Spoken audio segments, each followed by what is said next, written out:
오늘 우리에게 주시는 하나님 말씀은 야고보서 3장 1절에서 18절 말씀입니다.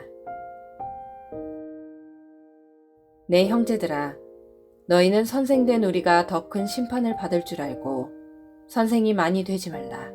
우리가 다 실수가 많으니 만일 말에 실수가 없는 자라면 곧 온전한 사람이라. 능히 온몸도 굴레 씌우리라. 우리가 말들의 입에 재갈 물리는 것은 우리에게 순종하게 하려고 그 온몸을 제어하는 것이라. 또 배를 보라.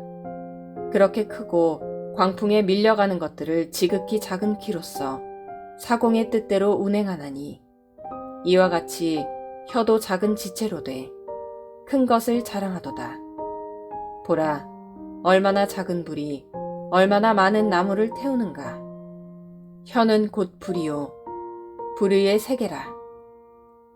혀는 우리 지체 중에서 온몸을 더럽히고 삶의 수레바퀴를 불사르나니 그 사르는 것이 지옥불에서 나느니라. 여러 종류의 짐승과 새와 벌레와 바다의 생물은 다 사람이 길들일 수 있고 길들여 왔거니와 혀는 능히 길들일 사람이 없나니 쉬지 아니하는 악이요 죽이는 독이 가득한 것이라. 이것으로 우리가 주 아버지를 찬송하고 또 이것으로 하나님의 형상대로 지음을 받은 사람을 저주하나니 한 입에서 찬송과 저주가 나오는도다. 내 형제들아, 이것이 마땅하지 아니하니라. 샘이 한 구멍으로 어찌 단물과 쓴물을 내겠느냐. 내 형제들아, 어찌 무화과 나무가 감람 열매를, 포도나무가 무화과를 맺겠느냐. 이와 같이 짠물이 단물을 내지 못하느니라. 너희 중에 지혜와 총명 있는 자가 누구냐. 그는 선행으로 말미암아 지혜의 온유함으로 그 행함을 보일지니라. 그러나 너희 마음속에 독한 시기와 다툼이 있으면 자랑하지 말라. 진리를 거슬러 거짓말하지 말라. 이러한 지혜는 위로부터 내려온 것이 아니요 땅 위의 것이요 정욕의 것이요 귀신의 것이니 시기와 다툼이 있는 곳에는 혼란과 모든 악한 일이 있음이라. 오직 위로부터 난 지혜는 첫째 성결하고 다음에 화평하고 관용하고 양순하며 긍휼과 선한 열매가 가득하고 편견과 거짓이 없나니 화평하게 하는 자들은 화평으로 심어 의의 열매를 거두느니라.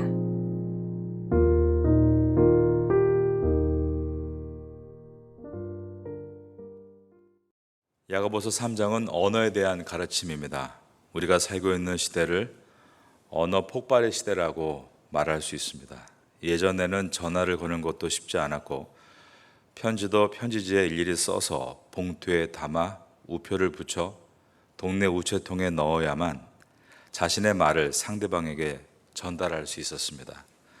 그러나 지금은 휴대폰을 이용해서 언제든지 어디서든지 간편하게 음성이나 문자를 보내므로 언어가 폭발할 만큼 오가고 있는 시대에 살고 있습니다. 페이스북을 세계 사람들이 많이 이용하는데 페이스북에 하루 평균 올려주는 내용은 10억 개가 넘습니다. 그러므로 자연스럽게 아무 생각 없이 던지는 말이나 문자로 인해 서로의 감정이 상하고 폭발하는 경우가 많이 늘어나고 있는 것입니다. 요즘 건강에 대해서 관심이 참 많습니다. 건강한가를 확인하는 방법 가운데 혀를 살핀다라는 말들 많이 합니다. 혀의 색깔이 어떤지, 백태가 있는지, 백태가 어디에 있는지, 혀에 정상적으로 침이 고이는지, 혀끝이 가늘게 떨리는지 이것들을 보고 건강 상태를 체크한다라고 합니다. 혀의 상태가 육체의 건강의 지표가 된다고 말을 하는 것입니다. 그런데 이와 마찬가지로 혀에서 나오는 말의 상태를 보면 그 영혼의 건강 상태를 살펴볼 수 있습니다. 사람이 예수 그리스도를 나의 주로 고백하고 거듭난 후에 나타나는 분명한 표징은 언어가 변한다는 것에 있습니다. 만일 예수 그리스도를 나의 주요 그리스도로 영접하고도 언어가 전혀 변하지 않고 있다면 그것은 매우 이상한 일이라고 말할 수 있습니다. 말은 인간의 내면을 들여다볼 수 있는 창과 같습니다. 그러므로 그 사람의 말을 들어보면 그 사람이 무슨 생각을 하고 있는지 알 수 있습니다. 그가 예수 그리스도를 믿고 생각이 바뀌었다면 그의 언어 또한 반드시 바뀌어야 마땅한 것입니다. 언어의 성화와 삶의 성화가 결코 떨어질 수 없다는 것을 기억하라는 말씀이 오늘 야고보서 3장의 말씀입니다. 말씀과 성령으로 우리의 언어가 새로워지기를 우리 주 예수 그리스도의 이름으로 축원합니다. 오늘 본문인 야고보서 3장 1절은 말을 많이 할 수밖에 없는 선생의 위험함에 대해서 말하고 있고 2절부터 5절 상반절은 혀가 제어되었을 때의 유익함에 대해서 말하고 있으며 5절 하반절부터 6절까지는 혀가 제어가 안 됐을 때의 유해함에 대해서, 그리고 7절과 8절은 혀를 제어하기 어려운 난해함에 대해서, 마지막 8절에서 10절은 혀가 제어되지 않았을 때의 이중성에 대해서 말씀합니다. 이제 말을 많이 할 수밖에 없는 선생의 위험에 대해서 말씀하고 있는 오늘 본문의 첫 절인 야고보서 3장 1절을 보겠습니다. 내 형제들아, 너희는 선생된 우리가 더 큰 심판을 받을 줄 알고 선생이 많이 되지 말라. 선생은 필요합니다. 요즘 같은 시대에 참된 선생의 중요성은 매우 중차대합니다. 야고보서가 선생이 되지 말라라고 하는 것은 선생의 불필요성을 이야기하는 것이 아니라 선생으로서 말을 많이 하다가 실수하는 위험성에 대해서 경고하고 있는 것입니다. 옛날 헬라의 속담 가운데 이런 말이 있습니다. 혀는 뼈 하나 없고 아주 물렁하지만 사람을 찔러 죽이기도 하고 역사를 건설하기도 한다. 우리는 교사의 자리, 지도자의 자리, 부모의 자리에 있을 때 말로 상대방에게 고통을 줄 수 있다는 것을 늘 생각하고 말만 하는 말꾼이 되지 않도록, 그리고 지혜의 말이 아닌 잔소리가 되지 않도록 깨어 있어야 합니다. 우리는 말을 많이 하는 사람이 아니라 말을 잘 빚어내는 사람이 되어야 합니다. 말을 잘하기 위해서는 전제가 하나 있습니다. 그것은 먼저 남의 말을 잘 들어주는 것에 있습니다. 야고보서 1장 19절에서 이미 말씀하기를 듣기는 속히 하고 말하기는 더디하라 라고 했습니다. 우리에게 입이 하나고 귀가 둘이죠. 이것은 말하기보다 듣기를 더 많이 하라라는 뜻이 들어 있습니다. 입이 발달한 사람은 진실성이 부족한 사람이요, 귀가 발달해서 잘 듣는 사람은 인격적인 성숙한 사람입니다. 잠언 10장 19절에 들어있는 말씀입니다. 말이 많으면 허물을 면키 어려우나 그 입술을 제어하는 자는 지혜가 있느니라. 말을 많이 하면 허물을 면키가 어려운 것입니다. 전도서 5장 2절은 또 이렇게 말씀합니다. 너는 하나님 앞에서 함부로 입을 열지 말라. 급한 마음으로 말을 내지 말라. 하나님은 하늘에 계시고 너는 땅에 있음이니라. 그런즉 그 다음 보니까 마땅히 말을 적게 할 것이라. 여러분, 성경에 이런 말씀이 들어있는지 아마 모르셨을 겁니다. 함부로 입을 열지 말아라. 마땅히 말을 적게 하라 라고 되어 있습니다. 3장 2절을 봅니다. 우리가 다 실수가 많으니 만일 말에 실수가 없는 자라면 곧 온전한 사람이라 능히 온 몸도 굴레 씌우리라. 혀가 제어되었을 때의 유익함에 대해서 말하고 있습니다. 우리의 육신은 음식의 영향을 받습니다. 그런데 우리의 영혼은 말의 영향을 받습니다. 요즘같이 음식에 대해서 지대한 관심을 갖고 있는 시대가 또 있었을까? 그런 생각이 듭니다. 먹거리에 대해서 굉장히 많은 관심을 가지며 사람들이 살고 있습니다. 여러분, 지난 한 주간 동안 한번 돌이켜 보십시오. 그리고 지난 올해 10개월 동안을 뒤돌아 보십시오. 내 입에 무엇을 먹을까? 음식하는 주부들은 식자재를 사면서 이게 농약이나 또 방사선에 오염돼서 인체에 해로운 것인지 아닌지, 먹거리가 불안해서 못 살겠다, 이런 말씀들 많이 합니다. 무엇을 입에 넣을까가 초미의 관심입니다. 그런데 지난 한 주간 동안 이 입으로 무엇을 먹을까 하는 것만큼 이 입으로 무엇을 말할까를 심사숙고하셨습니까? 이것을 되돌아봐야 합니다. 하루를 시작하면서 오늘 무엇을 먹을까 식단을 짜고 일주일 식단을 짜는 것도 중요하지만 오늘 집을 나서면서 어떤 말을 할까?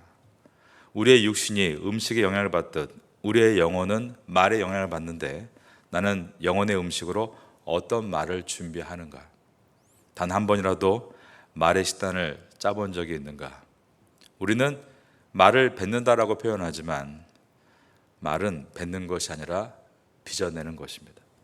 말은 내 안에 있는 지성과 감성과 영성을 빚어내는 작품인 것입니다. 2절에 만일 말에 실수가 없는 자라면 곧 온전한 사람이라. 저는 이 말씀을 묵상할 때 문득 예수님은 말을 어떻게 하셨는지 궁금했던 일이 있었습니다. 그래서 성경을 찾아보다가 한 구절을 발견했는데 요한복음 7장에 보면 종교 지도자들이 하수인들을 보내서 예수님을 붙잡아오라고 명령합니다. 그런데 그들이 예수님을 붙잡지 못하고 그냥 돌아온 것에 대해서 그 이유를 요한복음 7장 이하에 기록되어 있는데 45절에 이렇게 되어 있습니다. 아랫사람들이 대제사장들과 바리새인들에게로 오니 그들이 묻되 어찌하여 잡아오지 아니하였느냐. 그러자 하수인들이 이렇게 대답을 한 것입니다. 아랫사람들이 말하되 그 사람이 말하는 것처럼 말하는 사람은 이때까지 없었나이다. 이것이 예수님을 잡으러 갔던 사람들의 평가였습니다. 그 예수란 사람이 말하는 것처럼 말한 사람은 이때까지 없었습니다. 그들이 예수님에 대해서 평가할 때 예수님이 입고 계신 옷이 기준이 아니었습니다. 수행하는 수행원의 숫자가 기준이 아니었습니다. 예수님께서 하시는 말이었습니다. 이 지상에서 온전하게 혀를 다스리신 오직 유일하신 분은 우리 주 예수 그리스도이십니다. 말에 실수가 없이 이 지상을 걸었던 유일하신 분입니다. 그러므로 예수님을 닮아가야 합니다.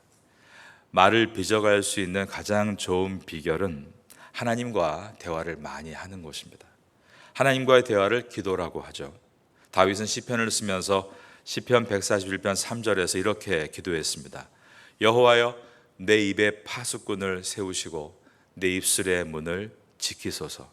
말에 실수가 없게 해달라고 기도한 것입니다. 그리고 찬송을 합니다. 시편 19편 14절에서 그는 찬송하기를 나의 반석이시여 나의 구속자이신 여호와여 내 입의 말과 내 마음의 묵상이 주님 앞에 연락되기를 원하나이다. 찬송의 시를 쓴 것입니다. 나라를 다스리는 왕 다윗은 이처럼 먼저 하나님 앞에 나와 많은 기도를 드리고 찬양을 올려드렸기 때문에 말을 바르게 하는 훌륭한 성군이 될 수 있었습니다. 하나님과 충분히 대화하지 않으면, 즉 기도하지 않으면 우리에 비해서 어떤 말들이 쏟아지는지 여러분 한번 잘 돌아보시기 바랍니다. 불신의 말, 불평의 말, 부정적인 말, 포악한 말, 분노의 말, 모욕하는 말, 수근수근하는 말, 음란한 말, 희롱하는 말, 교만한 말, 저주하는 말, 불필요한 말들이 나오게 되는 것입니다. 이런 말이 나오지 않기 위해서는 하나님과 대화를 많이 해야 하는 것입니다. 저도 새벽에 나와 처음 기도드리는 기도가 있습니다. 늘 이런 기도를 드리는데 하나님, 세상 사람과 대면하기 전에 하나님 만나기 위해 나왔으니 이 시간 함께 하소서. 세상 사람과 대화하기 전에 하나님과 대화하기 위해 나왔사오니 이 시간 말씀하여 주옵소서. 예수님께서 언어 생활에서 승리하신 비결을 다음과 같이 말씀해 주셨습니다. 요한복음 12장 49절에서 말씀하기를 내가 자의로 말하는 것이 아니요 나를 보내신 아버지께서 내게 말할 것과 이를 것을 친히 명령하여 주셨으니 바로 기도 생활에 있다라고 말씀하셨습니다. 예수님은 새벽 미명에 즉 아직 아침이 되지 않을 때 기도하셨습니다. 그리고 저녁 때 기도하셨습니다. 예수님은 언어 생활에 승리하는 비결이 기도 생활에서 나옴을 몸소 보여주셨습니다. 기도를 하나님과 대화함으로 여러분의 혀에 비전과 소망이 담길 수 있기를 예수님의 이름으로 축원합니다. 3절을 보겠습니다. 우리가 말들의 입에 재갈을 물리는 것은 우리에게 순종하게 하려 하고 그 온몸을 제어하려는 것이라. 우리의 언어 생활을 말들의 재갈을 물리는 것으로 비유했습니다. 4절은 우리의 언어 생활을 배의 키로 비유합니다. 또 배를 보라. 그렇게 크고 광풍에 밀려가는 것들을 지극히 작은 키로서 사공의 뜻대로 운행하나니. 말 한 필의 무게가 약 800kg입니다. 어떤 종자는 1톤에 이르는 말들도 있습니다. 그런데 그 1톤이나 되는 말의 방향이 어떻게 바뀝니까? 마부가 말에 물린 재갈을 당길 때 방향이 바뀝니다. 배 한 척의 크기는 유조선 같은 경우 450m, 축구장 3개의 크기입니다. 그런데 그 큰 배의 방향을 어떻게 틉니까? 항해사가 앞에 있는 동그란 키를 돌릴 때 배의 방향을 틉니다. 이 비유는 우리의 혀가 우리 인생의 방향을 결정한다라는 뜻입니다. 그러므로 하루의 방향을 결정하기 위해서는 언어의 방향을 결정하고 시작해야 합니다. 오늘 하루 집을 나서기 전 믿음의 말을 하고 유익한 말을 하겠다라고 마음의 준비를 하는 것입니다. 오늘 하루 나는 나 자신에게는 믿음의 말을, 다른 사람에게는 유익의 말을 하겠다 결단하고 집을 나서는 것입니다. 그러면 머지않아 우리의 삶이 우리가 말하는 방향으로 가고 있다는 것을 알게 될 것입니다. 5절 하반절부터 6절까지는 혀가 제어가 안 됐을 때의 위험함에 대해서 말씀합니다. 이와 같이 혀도 작은 지체로 돼 큰 것을 자랑하도다. 보라, 얼마나 작은 불이 얼마나 많은 나무를 태우는가. 혀는 곧 불이요 불의 세계라. 혀는 우리 지체 중에서 온몸을 더럽히고 삶의 수레바퀴를 불사르나니. 다소 문학적인 표현입니다. 잘못된 혀가 삶의 수레바퀴를 불사른다. 여러분 혹시 지난 한 주간 동안 잘못된 혀 때문에 가정에 불이 나진 않았습니까? 회사에 분란이 일어나진 않았습니까? 여러분의 혀는 주변 사람들을 향해 불을 지르는 혀입니까? 아니면 불을 전소시키는 혀입니까? 잠언 16장 27절에는 불량한 자는 악을 꾀하나니 그 입술에는 맹렬한 불 같은 것이 있다라고 되어 있습니다. 저희 어렸을 때 학교에서 불조심 포스터 참 많이 그렸습니다. 포스터 물감으로 색칠을 하는데 활활 타오르는 불을 표현하고 아래에 문구를 넣습니다. 불조심 또는 자나깨나 불조심, 너도 나도 불조심. 그런데 불조심보다 더 조심해야 될 것이 바로 말조심이라는 것입니다. 마귀가 가장 쉽게 미혹하는 곳이 혀입니다. 마귀 혹은 악마를 헬라어로 디아블로라고 하는데 여기서 나온 단어가 디아블로스, 이것은 뜻이 비방하는 자입니다. 마귀의 무기가 비방하는 것이 혀에 있다는 것입니다.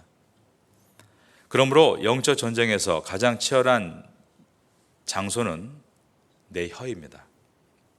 혀는 가장 격한 영적 전쟁터입니다.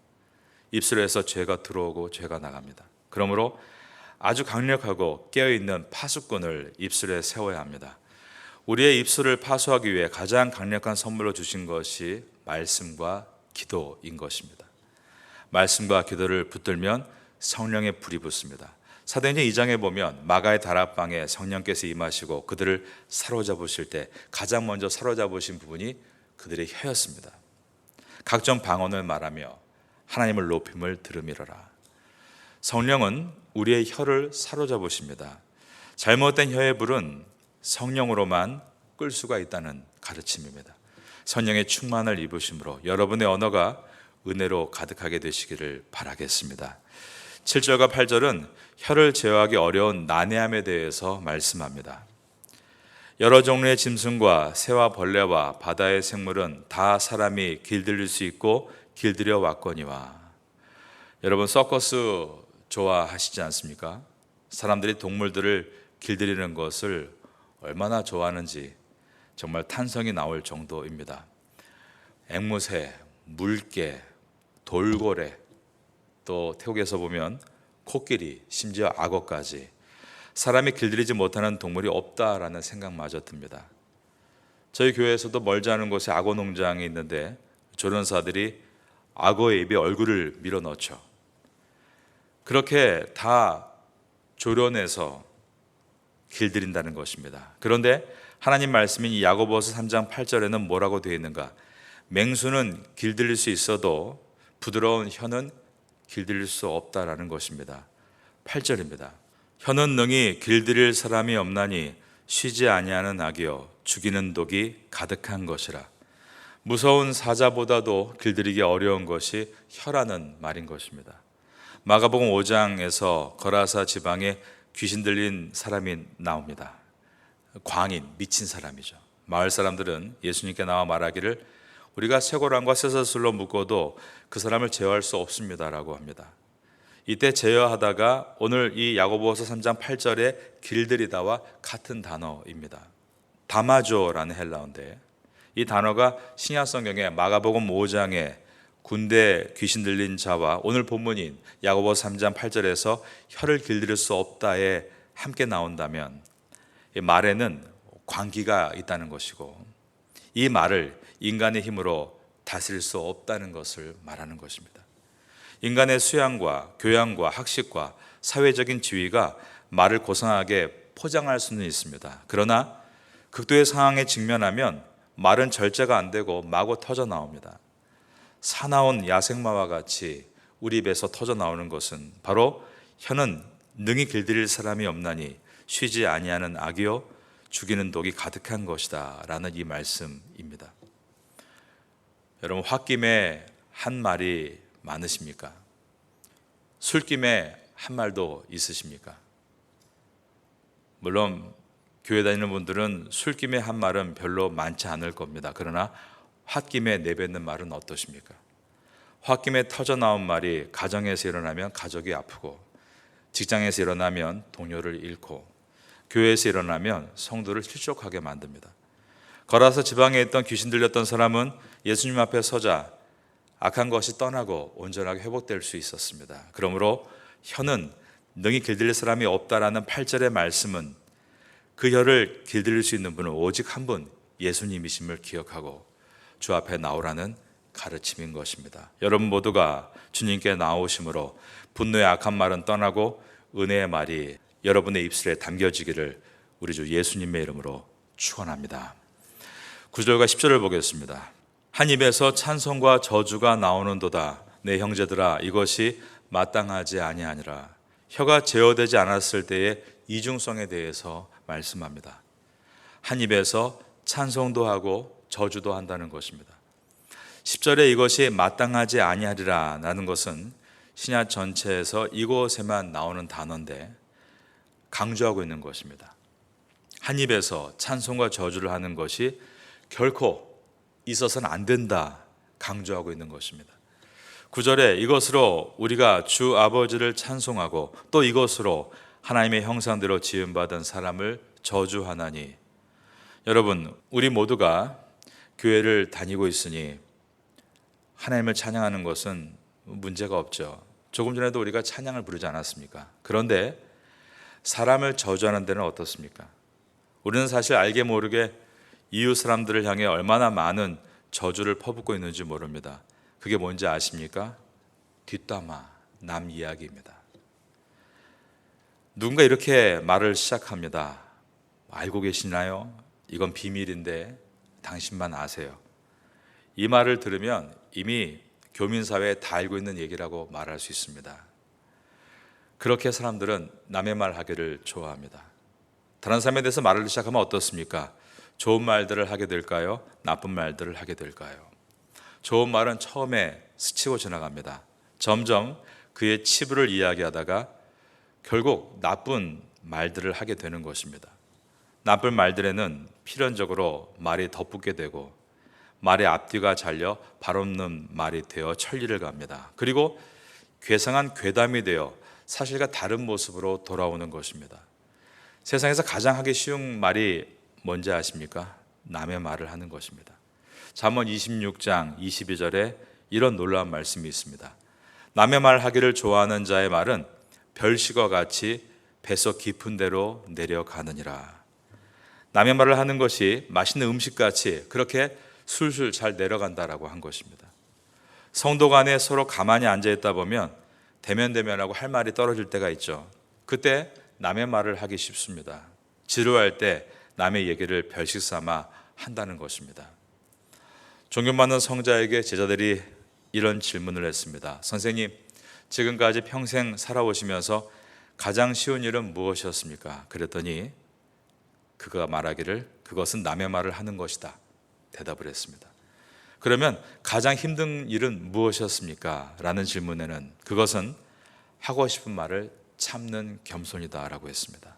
여러분은 한 입으로 하나님을 찬양하면서 남을 비방하는 일들을 하지 않게 되기를 바라겠습니다. 여러분은 남을 비방하지 않는데 누가 다른 사람 이야기를 한다 그럴 때는 성경적인 매뉴얼을 사용하시기 바랍니다. 첫째, 그것이 사실인가? 둘째, 내가 확인했는가? 셋째, 만일 그것이 사실이라 할지라도 그것을 입으로 말하는 것이 하나님께 영광이 되는가? 그리고 그 형제에게 유익이 되는가를 점검하시기 바랍니다. 이것이 우리가 소문을 들었을 때 해야 될 성경적인 접근 방법입니다. 오징어는 씹어야 마시고 말은 해야 마시다 그런 말 많이 하지만 우리는 해놓고 후회할 말은 참고 하지 않는 지혜를 구해야 합니다. 누군가의 만남을 준비할 때 꼭 두 가지의 마음을 준비해야 합니다. 하나는 입술로 하나님을 높이고 찬양하겠다는 준비와 다른 하나는 남의 뒷담화를 하지 않겠다는 준비입니다. 저는 늘 제 스스로에게 점검하는 것이 있습니다. 그것은 내가 지금 바르게 보고 있는가? 또 한 가지는 내가 지금 바르게 듣고 있는가입니다. 어떤 날은 같은 사건인데도 부정적으로 보이고 부정적으로 들릴 때가 있습니다. 그때는 사건에 문제가 있는 것이 아니라 내 마음에 문제가 있을 때입니다. 그럴 때는 더 각별하게 말 실수를 줄이고 조심을 합니다. 왜냐하면 잘못 오해하고 말할 수 있기 때문입니다. 그럴 때는 제 입술에 트는 레코드판이 있습니다. 하나님이 일하십니다. 시간이 지나면 좋아질 것입니다. 귀한 분입니다. 기도하면 됩니다. 10대 자녀들이 부모에게 듣고 싶은 말이 무엇일까요? 내가 참 자랑스럽구나. 무슨 말이든 하렴. 나는 내 편이란다. 나는 너를 믿는다. 사랑한다. 축복한다. 어릴 때 너를 키우는 것이 제일 행복했단다. 직장에 다니는 사람들이 듣고 싶은 말이 무엇일까요? 수고 많이 하셨습니다. 역시 이 일에는 당신밖에 없습니다. 오늘 잘하셨습니다. 퇴근하고 푹 쉬세요. 당신이 오고 사무실 분위기가 확 달라졌습니다. 교회에서도 서로에게 예절과 사랑을 담은 은혜로운 말들이 오가야 합니다. 시선을 가까이 뵙고 교제하는 것이 얼마나 큰 기쁨이 되는지 모릅니다. 형제님의 신앙생활을 보면서 제가 많은 교훈을 얻습니다. 자매님의 신앙생활이 몰라보게 변화가는 것이 제 교회의 자랑이자 기쁨입니다. 오늘부터 이러한 축복의 언어가 담긴 레코드판을 여러분의 마음에서 틀어보지 않으시겠습니까? 다시 되돌릴 수 없는 것 세 가지가 있습니다. 흐르는 물과 지나간 시간과 또 한 가지는 내뱉은 말입니다. 그래서 늘 말할 때는 지혜가 필요합니다. 여러분 주위의 사람들을 끝까지 기대하고 기도하고 기다리며 격려의 말을 하고 축복의 말을 하는 참된 영성의 소유자가 될 수 있기를 마지막으로 예수님의 이름으로 축원합니다.